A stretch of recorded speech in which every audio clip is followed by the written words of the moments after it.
नमस्कार दोस्तों, आपकी हीरो भोजपुरी बहुत बहुत स्वागत है। जैसा कि आप लोगों को पता ही है कि आकांक्षा दुबे की डेथ हो चुकी है और ऐसे में पवन सिंह के साथ में बहुत सारे प्रोजेक्ट हैं आकांक्षा दुबे जो कि अभी भी पेंडिंग में है। तो कितने गाने और कितनी फिल्में हैं जो पवन सिंह के साथ में कंप्लीट कर चुकी हैं अपनी मौत से पहले, और वो कब तक आप लोग जो सुनने को मिलेंगे, सारी अपडेट सारी जानकारी आपको देते हैं इस वीडियो में। उससे पहले बात करेंगे दोस्तों पवन सिंह के एक और गाने के बारे में जो फिलहाल ही आज रिलीज होने वाला है शाम 5 बजे ग्लोबल म्यूजिक जंक्शन पे, जिस गाने का नाम है गोदी में लेके। तो बहुत ही ब्लॉकबस्टर सॉन्ग है, क्वीन शालिनी की जोड़ी इसमें पवन सिंह के साथ देखने को मिलने वाली है। तो इस सॉन्ग को आप लोग जरूर देखें। अब बात करें अगर आकांक्षा दुबे को लेकर के, तो आकांक्षा दुबे के साथ में फिलहाल ही में एक प्रोजेक्ट लॉन्च हुआ था। जिस दिन उनकी डेथ हुई थी उसी दिन पवन सिंह का एक सॉन्ग उनके साथ रिलीज हुआ है। उसके साथ ही दोस्तों एक फिल्म में भी उन्होंने काम किया है पवन सिंह के साथ में, जो कि नेपाल में शूटिंग उसकी कंप्लीट की गई थी, जिस फिल्म का नाम होने वाला सिंह इज फायर। बहुत ही ब्लॉकबस्टर मूवी है, चूंकि इंडिया से बाहर जाकर उसकी शूटिंग कंप्लीट हुई है और पहली ही बार पवन सिंह के साथ उन्होंने काम किया, जो कि एक पहली फिल्म होने वाली है आकांक्षा दुबे के साथ में पवन सिंह की। हालांकि उसकी शूटिंग वगैरह सब कुछ कंप्लीट है,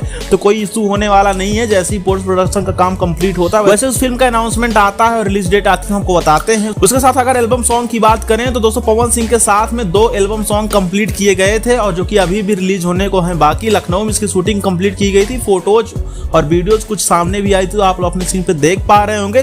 कुछ इस ड्रेसअप में नजर आने वाली है आकांक्षा दुबे, जो कि लास्ट बार ही होगा क्योंकि अब तो इस दुनिया में नहीं रही। लेकिन ये प्रोजेक्ट आप लोगों को बहुत जल्द सुनने और देखने को मिलेगा। इस बारे में पवन सिंह भी जब उनके घर पे गए थे तो कुछ इस तरीके से उन्होंने बोला। अभी एक गाना और बा, एगो फिल्म बा, हमको नेपाल बोला कि हीरोइन अपने फिल्म में एक गई। तो दोस्तों ये कुछ प्रोजेक्ट हैं जो कि आकांक्षा दुबे से जुड़े हुए हैं पवन सिंह के, तो ये बहुत जल्द आप लोगों को सुनने और देखने को मिलेंगे। चलिए ऐसी अपडेट के लिए चैनल को सब्सक्राइब करें, बेल आइकन को प्रेस करें। मिलते हैं किसी नेक्स्ट वीडियो को, देखते रहिए।